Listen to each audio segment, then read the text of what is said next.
everyone, now I'm back. We finished crumb coating our cake. It's busy chilling. Now we're gonna move to part 2 of making the ice.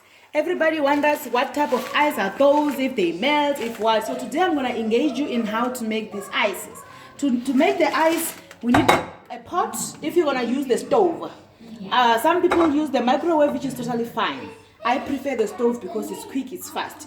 Then you're gonna need the silicone mat, any silicone mat you right. I also like to throw in this one, especially if it's someone who ordered a cake for someone that they love. Then what's a better way of throwing in also ice, which has got some love pattern on it.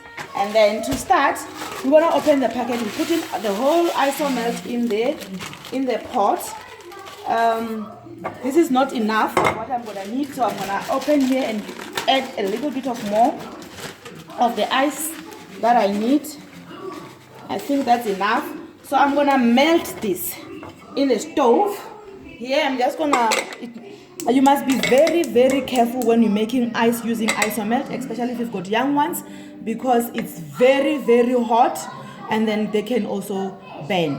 We're gonna put it here and wait for it to melt. Then we're gonna continue. As we can now see, our Isomalt is busy melting. We can just give it a stir. This will help it not to burn and also help it not to have a discoloring color. So it needs to look as clear as possible. So if you just let it boil on its own, it should start to burn on the side.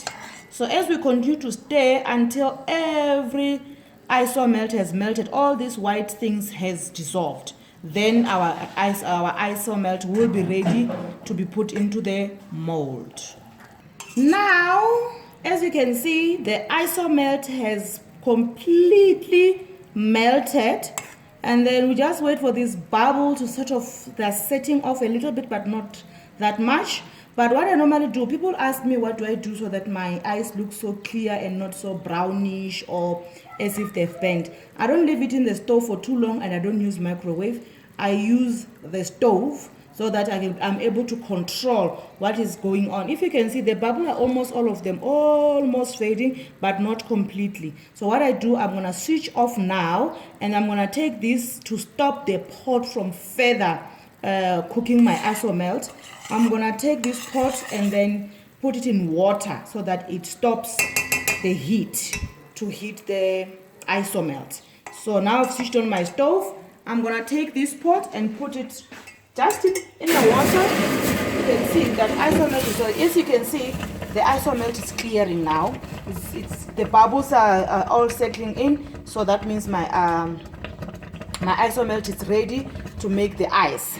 But don't leave it for too long because it sets too also very quickly. So now I'm happy with how my Isomalt looks like. I'm just gonna pour in there.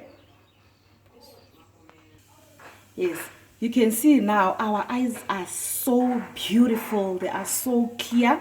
And then what you do once they set, you just start popping them in. Popping them out of this shell, just like a normal icing. There, just like these ones.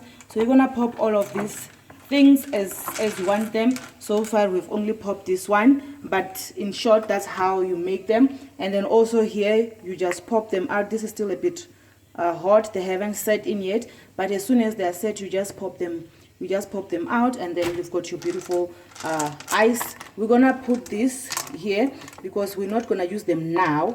We're gonna use them at a very, very late stage, right at the end of our ice bucket cake.